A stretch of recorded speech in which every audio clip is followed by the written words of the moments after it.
बहराइच वाले बाबा जी, हम आपको फिर कह रहे हैं, प्रेम की भाषा अपने पास रखिए।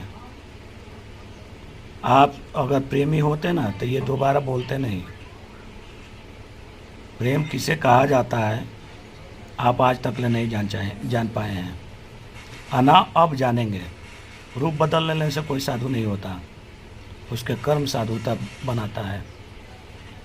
दूसरी बात ये कि आप जिस माइक पे बोल रहे हो वो साधु संतों का काम नहीं है, और कोई साधु बोला नहीं।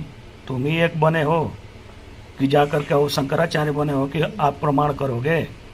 हैं, समझ में नहीं आता। एक बाबा हमारे पास है, बाबा महेश्वरनाथ का, एक बाबा बहराइच का।